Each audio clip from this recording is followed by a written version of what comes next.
So it's my pleasure to introduce this short webinar. My name is Emmett Major. I work with the Western Region Drug and Alcohol Task Force here in the west of Ireland. And I'll introduce Padraig in a second, but Padraig has very kindly agreed to help with this short webinar around the student experience as part of the student voice survey they do in the University of Galway, in specific really looking at this whole area of alcohol. And this sort of the gestation of an idea to do this was when Padraig invited me in. They were doing a presentation on the results of the student voice survey in the University of Galway earlier this year, and he asked me to come in and talk a tiny bit about the Planet Youth stuff, to just to tee it up a little bit in terms of the background and the trajectory our young people are on before they get to college age. So I'm just going to do that very, very quickly. A lot of you probably won't be aware, but Planet Youth is a program we've been operating in the Western region since 2018, based on the Icelandic prevention model. Which is an interesting piece of work that was done in that country to look at reducing substance use outcomes, but we're using it more widely here to look at health and well-being in the round. There's a lot of information up online about it on the west.planetyouth.ie website. But basically, it's a data-driven prevention model approach. And every 2 years, we do this very detailed health and well-being survey of our young people at 15 and 16. So these are 15 and 16-year-olds post-junior cert as they return to the 90 schools and centres in Galway, Mayo, Roscommon, and around 5,000 young people at that age, that particular age, participate every 2 years, right? Although we do have a slightly older profile at 17 as well, because we have about 1,000 17-year-olds that participate as well. But the vast bulk of the area and community reporting gets done on the 15 and 16-year-olds, right? This is what it's trying to find out, the risk and protective factors in the lives of our young people, whereby we can make improvements for the younger children coming behind. So I'm not going to dwell on this other than to say there's lots of kind of information online. You can see the kind of municipal reports here on the screen. So there's one for Galway City. These are 52-page reports. Galway County, County Mayo, County Roscommon, but we can write these down to any local area where there's 2 or more schools. So we could say, look at Rathenry, for example, or Tuam. We do individualized school reporting that looks a bit like this. And we can begin, now that we've done 4 of these, to see interesting trends and changes over time. And I suppose the other thing that's been interesting is that we've had the opportunity to modify the survey quite a bit as we've gone. With each biennial survey, we've improved the questions that are being used and asked. So just to point out, this is some of the stuff that we see in Galway City. And just 2 slides, very simply, we can see a downwards kind of trajectory in lifetime cannabis use. So we're seeing lower rates of cannabis use in our young people, which is great. And we don't see large numbers of young people at this particular age of 15, 16 using illicit substances. There's a small amount of dabbling with cannabis, small amounts of things like ecstasy, tiny amounts of cocaine use, that kind of stuff. But by and large, our big problem with our young people is tipping away with vaping, increased use of these nicotine kind of pouches or snus products. And then, of course, we're back to our alcohol, which is a huge kind of volume of kind of underage binge drinking that goes on. And unfortunately, we haven't seen any great changes over the 4 years. So since we started, in fact, we can see here in Galway City that drunk in the last 30 days, light blue line you'll see has been slowly creeping upwards, as has been the amount of pub drinking. So in Galway City, it always tended to be bush drinking. There was less parental tolerance for alcohol use, so the kids weren't getting served in the pub, but they weren't getting served at home, which is great, right? But out and about, the bush drinking was quite high. And that's been creeping up, as you'll see. And also the number of kids that will get served in a pub in Galway has been slowly creeping up over the course of the 4 surveys as well. So that was it, really. I just wanted to tee that up a tiny bit for what Padraig's going to jump in and start telling us about, which is alcohol as it pertains to the student population that they see in his survey. But if you're curious a bit more, you'll find a load of stuff online about it on the Planet Youth website. So without further ado, I'm going to hand you over to Padraig, who's far more interesting stuff to share with you than I have. Thanks very much, Emmett and Orla, for the invitation. I really appreciate the chance to share some of the information that we've gathered here in University of Galway.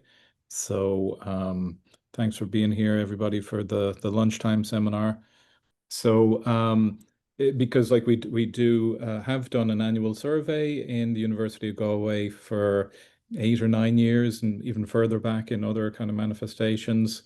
And it's like a campus climate survey in the sense that we tap into indicators for a lot of different factors around the student experience, like academically, in terms of their social engagement and belonging, their mental health, different activities that they're involved in, their opinions about the college experience. So it's a really wide-ranging survey. And then what you can do, I suppose, is look at one of the items that you've included, like alcohol use, and then use it as a kind of a spotlight on, what difference does it make really if people are using more or less alcohol, and also to kind of track, as Emmett was saying in his work, sort of track as much as you can the prevalence of people using alcohol or drugs. So it's gone through different manifestations. It's currently being called the Student Voice Survey, and it began really as very much like a voluntary um, uh, endeavor. Myself, Cindy Dring, who was in the health promotion unit in the university at the time. Cindy's work in this area went all the way back to the Clan survey. I don't know if anybody is aware of that one. That's around the year 2000. I found this really inspiring as a way to do a population survey on all these really important topics. My background is in psychology. I'm professor of psychology here in our school in the University of Galway, and really interested in just knowing more and building up a profile and looking for patterns and understanding how all these things might start to kind of make sense. So we started doing some voluntary surveys. We were getting maybe 500, 800 students to take part. We were doing our best. But really for a campus-wide survey, you need a lot of heavy lifting. So this survey has really come to the fore over the past couple of years, and it's been supported by the Dean of Students in our university and the Student Services. And those are the people who absolutely make this happen. With a school-based survey, sometimes a little bit envious. Maybe you can go into a classroom, you can get a lot of the folks who are there. But in our case, this is really like self-selected. It's people seeing an email, seeing a flyer, being asked, on campus to take part in the survey, which takes about 20, 25 minutes. And so you're just trying to build up numbers over a 2 or 3 week period. So this year, we had 3,000, just over 3,000 students participated. Not everybody's going to answer all of those questions, but we had a pretty good response rate, because part of the deal then for kind of getting into this space was take your really big, long survey and condense it down a little bit more. So maybe more people will actually complete it. So with the alcohol use, people will know there's a 10-item audit self-report measure that's frequently used. We use that for a number of years, and more recently we've gone to the 3-item AUDIT-C. So yeah, it's mostly quantitative. We do also get a lot of qualitative responses to some open-ended questions. So I'm just going to introduce you briefly to the background to the Student Voice Survey, so you can kind of see what we're up to, the kinds of things we're interested in, how we're figuring them out, and then I'll home in on alcohol and give you some information on what we're finding for alcohol use, and then just tell you a little bit about maybe its relationship to drug use that students report, and kind of really figure out, like, what difference does it make if we have more students binge drinking or less students binge drinking. So for you, I would say just be thinking about, like, what messaging could you take out of this? Like, where might students be open to a discussion through a communications campaign? Like, where would they be open to seeing alcohol as a thing that maybe is a behavior we might want to let go of a little bit more? And what needs arise from some of the patterns that we'll see, like for my colleagues, the staff members, the academics, the professional staff, what kind of needs are going to present themselves to them arising from alcohol use, right? So those are some just applied questions. What difference does it make? So anyway, this is the background. This is the kind of breakdown of the survey people that we get. We have the College of Arts, we have the College of Business, Medicine, Nursing, Health Sciences, Science and Engineering. We've our undergraduate population, but also a lot of postgrad taught students who take part, and postgrad research students. And the breakdown of the student population in Galway is not like 2 to 1 in terms of women and men, but men are not as likely to respond to these surveys. Okay, so make of that what you will. What about the men who do take part? Is it sort of a different profile that we get? You know, these are really good questions, I suppose. But anyway, that's the backdrop of our demographics. Just a couple of facts and figures that we've picked up from this year's survey just before we get into the alcohol area. Where are students at, if you like, the higher education students that we have? So about 4 in 10 said that they have a lot of understanding and support from others in the past week. And then we can do comparisons as well, because we've been asking the same questions for a number of years. So that's about the same as what we got last year in 2024. 2/3 of the students say they have a very close person who they could always count on if they needed help. Again, very similar to the previous year. And 72% agreed that somebody would mind them if they really needed help. So it depends on your perspective. Are those good figures or bad figures in terms of community, belongingness, and so forth? But those are the kinds of things that we're able to pick up on. And then the next set of questions might be asking you something completely different, like, are you in good health? What is your activity rate? You know, do you take part in team sports? And you're picking up figures there. So looking at those figures again, it's kind of a little bit more glass half empty, I think, more so than full, because, you know, even though there might be changes from year to year, you know, we're not like having loads of physical activity and people involved in exercise and sports as much as they might be. Now, here's a complicated graph. This will take a long time to explain. Really, just what I want to say is one of the central measures that we use in the survey is called the DAS, which stands for depression, anxiety, and stress. And from that, then we can create figures as in terms of normal or mild levels of depressive symptoms, moderate levels, or severe, or even very severe. And I guess I'm interested in the severe or very severe percentages in particular. We've been doing this survey so long that we've been able to, as Emmett was saying in his case, establish some trends here, which are kind of interesting to see. You'll also notice we were doing a lot of surveys around 2020. Does anybody remember? I don't think we need a multiple choice to remember why we might be suddenly trying to figure out what was going on with students' health and well-being in 2020 into 2021. And what you can see there is there was actually quite a significant response. And in some cases, for some of the groups, you can see I've split them down in terms of the year of college that they're in. We're getting up to nearly 40% of students at some stages during the COVID pandemic who told us that they were having severe or very severe levels of depression. And then, you know, you can see that going back down again, but it's not gone back down to maybe what it used to be. And even in 2025, we saw a bit of an increase in that. So these are just really broad trends. Another one would be anxiety. Again, forget about the detail, but you can kind of see those levels of anxiety for our students, severe, very severe levels went up during the pandemic and kind of haven't come back down again in the same way. Like, so depression seemed to moderate, anxiety, not so much. And so we basically have a lot of anxious students, and stress, which is another take on that depression, anxiety, is more like your physiological, really feeling it. You're feeling physical symptoms of stress. And you can see the same thing happening. Big peaks around COVID, students are locked in, what's going on, and so forth. So yeah, it's really useful for an institution to commit on the long term to monitoring these trends, because you can pick up on them and you can try and work them out. Now, here's another complicated one, and this is, okay, what difference does it make though if more students are depressed? Like, what's with that? What difference would it make? Well, let's put it with another variable like sense of belonging, right? So we're really interested in people feeling connected. They've got a sense of belonging in the institution. They feel they've got friends, there's staff members maybe that they could reach out to. And basically our baseline there, let's say back in 2018, what we were able to show was students with a low level of depression on our measure, the kind of pinkish purple students, you know, 71% of those students felt a sense of belonging to the institution.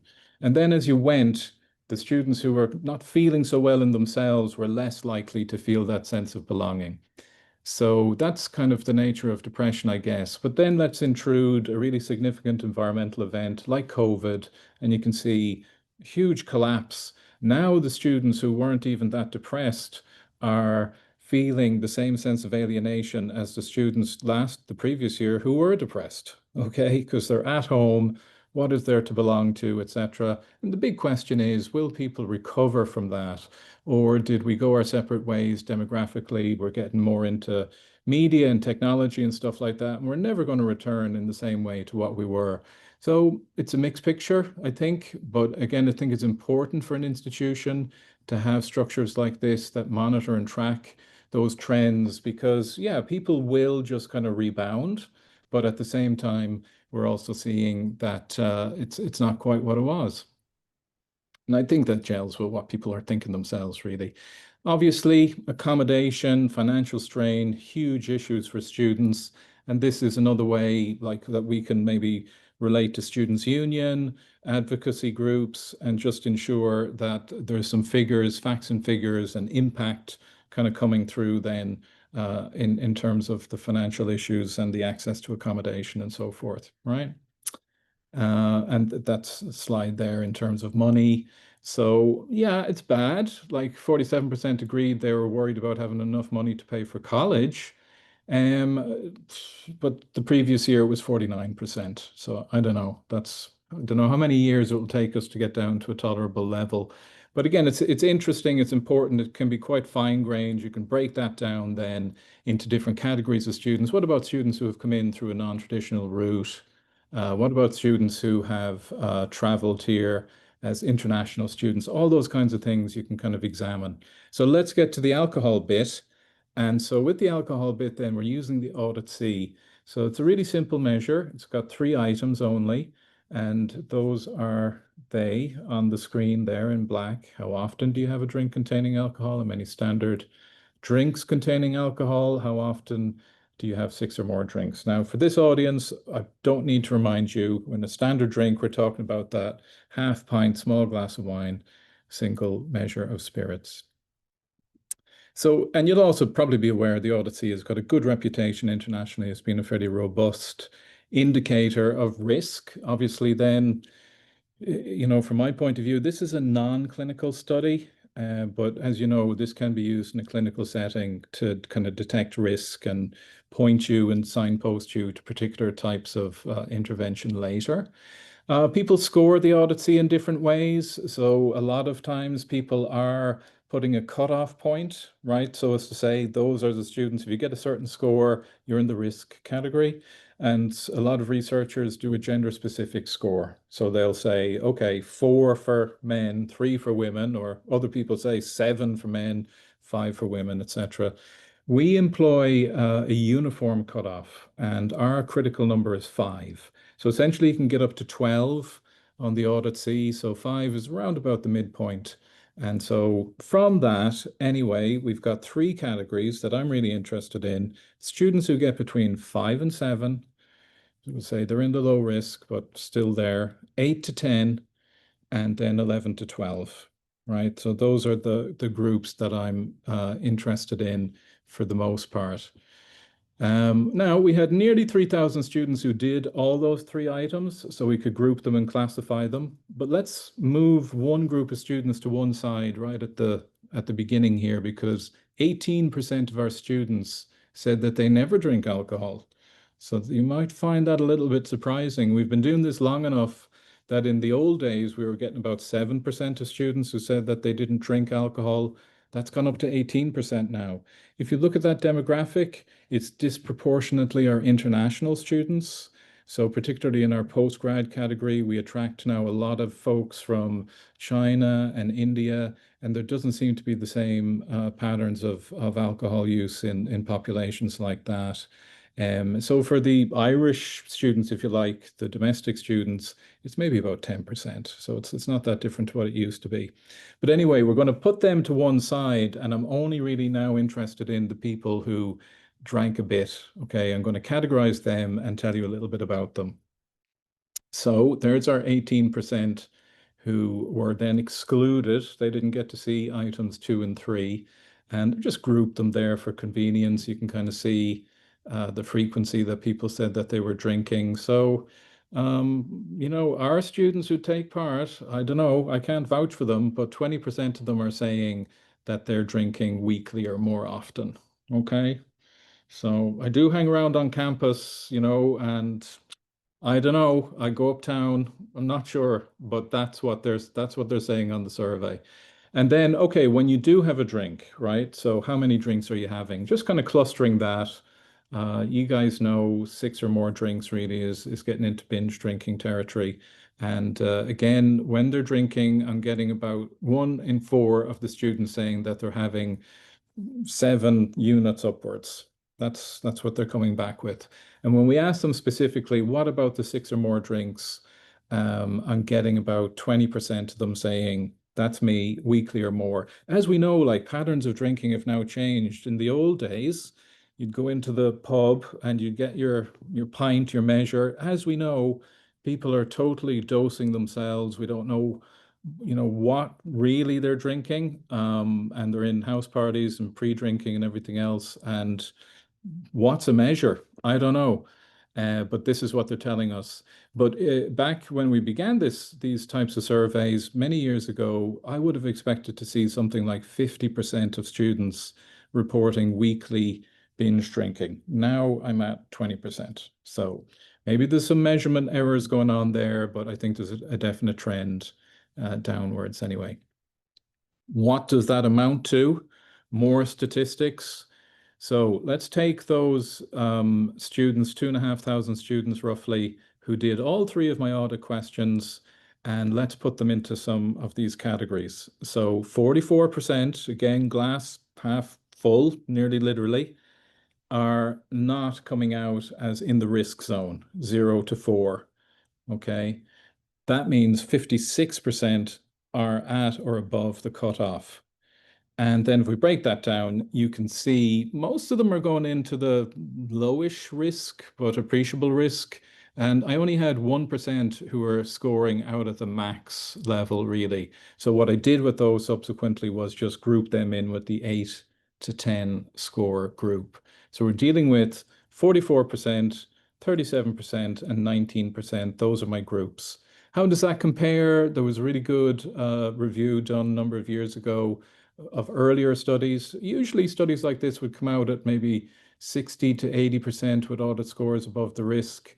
But that's going back a bit. In the My World survey, the figure that Barbara Dooley and Amanda Fitzgerald came up with was about the same as ours. So a couple of factors there for you then. Ethnicity, big factor. 49% of the Asian students never drank. And basically, very few of them who completed the AUDIT-C were getting anywhere near the risk factors. 10% of the white students never drank, and those are the folks who are most likely to be in the more high risk factors. So there were breakdowns. We obviously have the other ethnicities, but they're smaller numbers, so I'm not really going to get into them. So in terms of gender, then, that's my main factor that I'm interested in. And we had a few percent of the students were in the transgender, non-binary, other prefer not to say category. It's not enough of them really for me, so I'm going to put them out of my analysis, and I'm going to focus in on the woman-man kind of distinctions here. And as you can see for yourselves then, when we put them into these boxes, women are way outnumbering the men for the low risk categories, but by the time we come up to the high risk categories, men are right up there. And you can also see like first year students are one particular group who are more likely to be scoring in that 5 to 7 or 8 to 12 category. And then our postgrad taught students, the PGTs down at the bottom, a lot of those are international, and you know, a lot of those are getting into the never drinking category.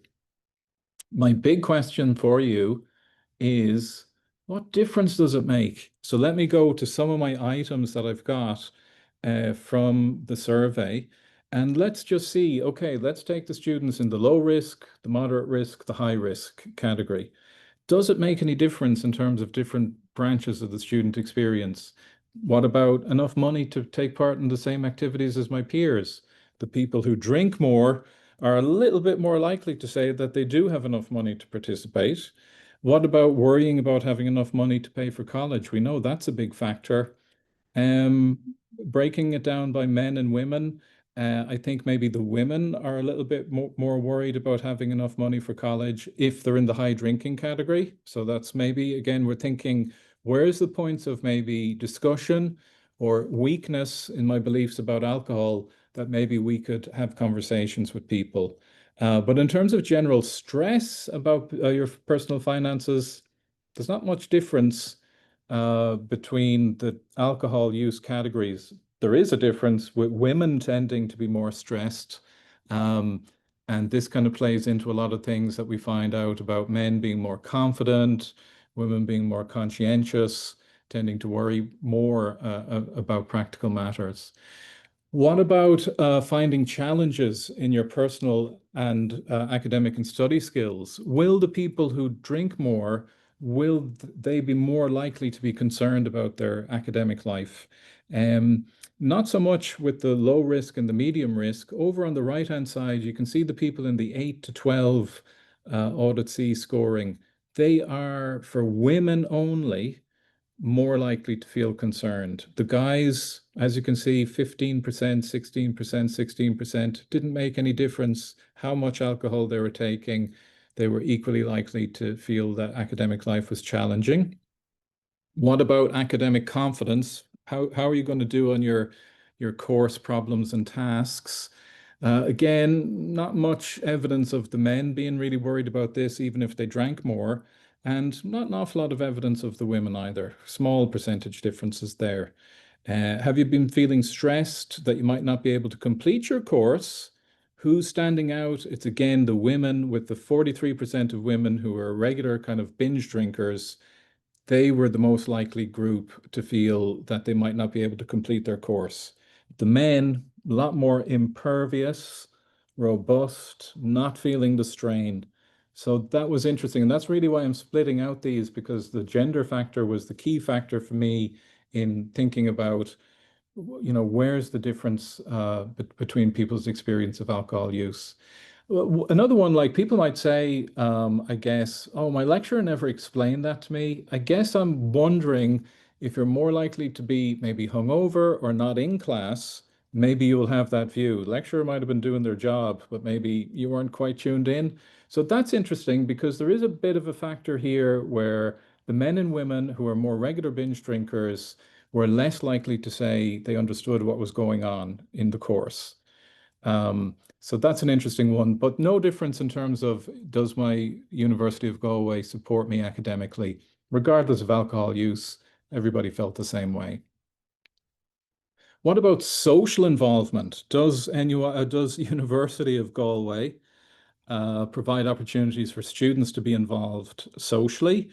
And actually, the more regular binge drinking guys are the most likely to feel that their institution is supporting them. Is it actually supporting them, or is it just that it's really close to the pubs? I don't know. Um, and what about that crucial thing of, do you see that you are a member of our community? How about that? And again, interestingly, it's the students who drink more were more likely, slightly, right? So it's not a huge difference there, but they were a little bit more likely to say that they saw themselves as a member of the community. Why? Because I think in some cases their social links with each other that they're getting through the university are stronger, and they're made stronger as a result of these shared alcohol experiences. I mean, that's the message that I'm getting from this. But let's just try out one or two more other ways that we could see, right? So we're looking at, is there any ways that the students who drink more are maybe feeling a bit more vulnerable, that we could look at messaging, or that we could preempt needs? So how about this? In the past week, I've experienced a lot of understanding and support from other people. That's a really important, feeling that other people care. That's interesting. There was a bit of a difference there, for the guys, which we're not finding a lot of differences with the men and their drinking and how they're feeling about things. But that was interesting. The students, male students who drank more, were less likely to think that they had a lot of understanding. So that's a nice one to note. And then what about people spending time on self-care? For men, again, there was a dip for those students, male students who drank more. They were less likely to spend time on self-care, right? So you're thinking, yeah, they're kind of going for more of a alcohol, friendship, out and about kind of way of doing their self-care. And maybe there's room there for them to kind of incorporate a few other methods as well. And also then in terms of speaking to people about their mental health, the people in the higher category of drinking were less likely to say that. Okay, so we're kind of just turning it over. We're looking at it. We're kind of seeing, we know in the long run, we don't want students to be laying down habits of heavy drinking because they might carry that with them. That's going to have long-term health effects. What can we do? What messaging, what supports can we put in place in the college years to kind of connect with them and help them have a more critical apprehension of their drinking behavior? Now, here's an interesting one because we're seeing a bit more of a significant difference here. During the academic year, how often have you taken part in physical activity, right?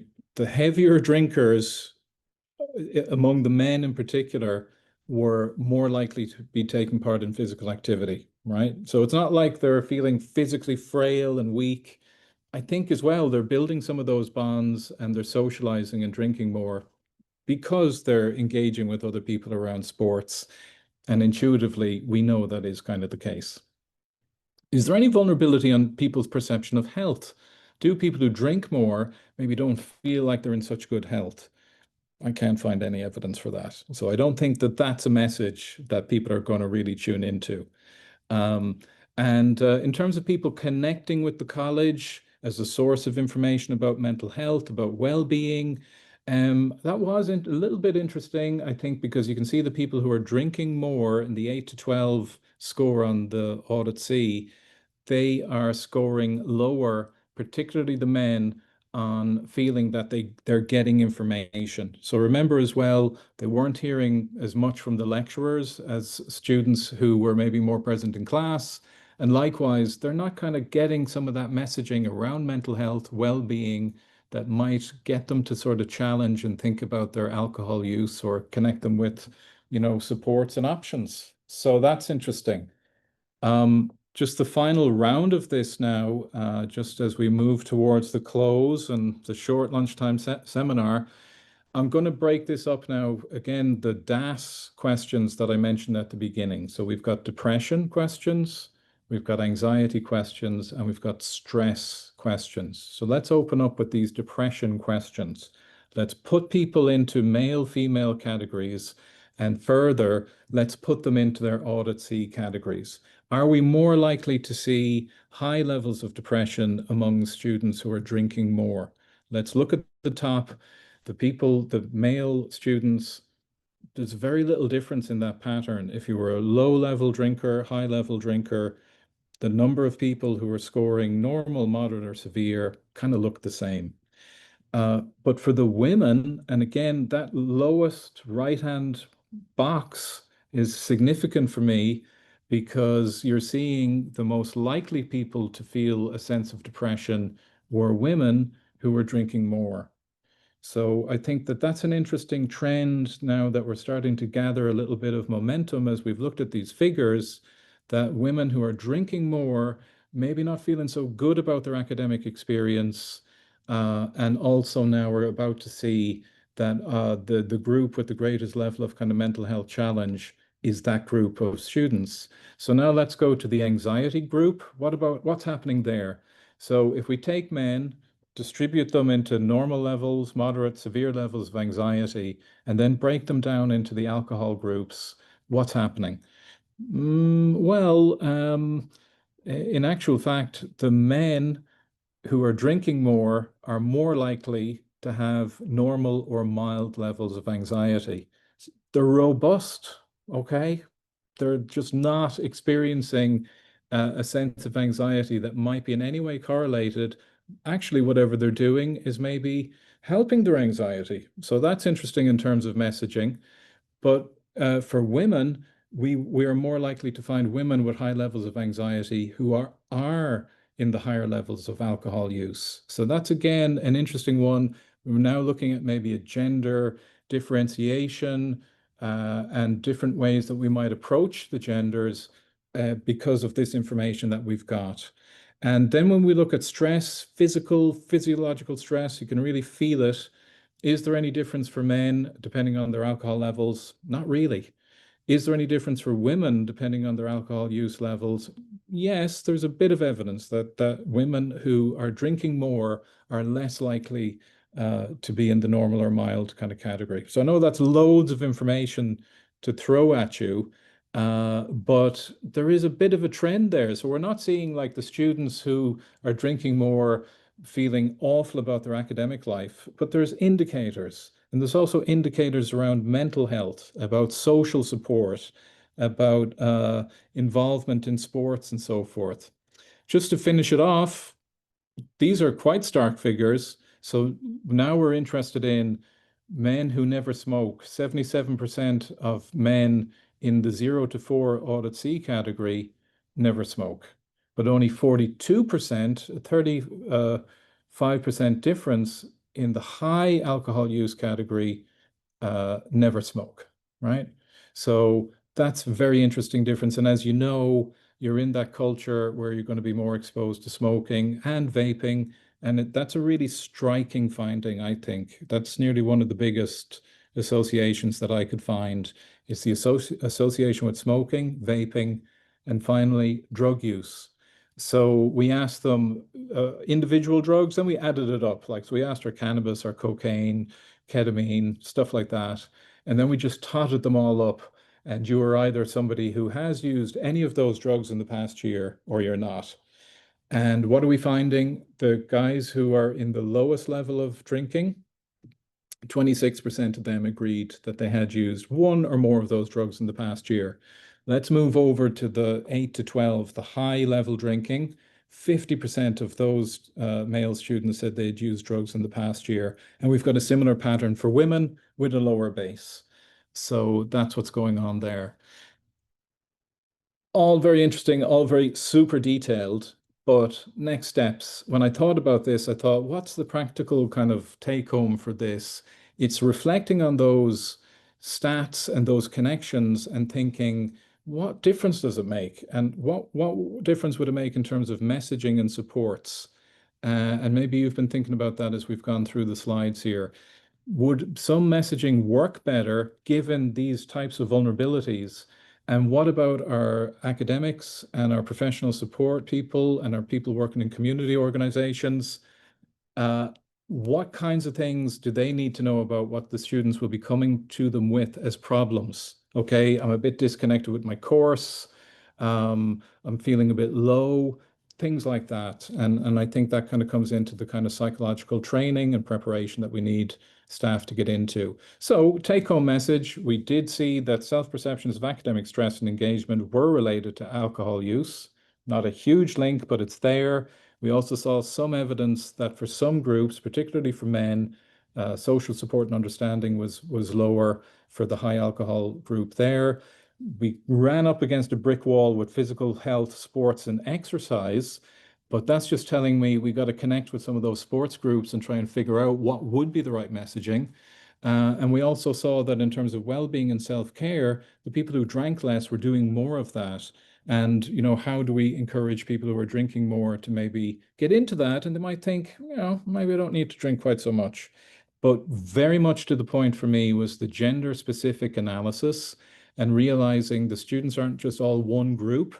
We can find the students who drink more, and we can also find quite a detailed story to tell about, in particular, men's relationship to alcohol and women's relationship to alcohol. Now, whoever stayed with me during that journey, fair play to you during your lunchtime, but that's a snippet anyways of our student voice survey as relates to alcohol.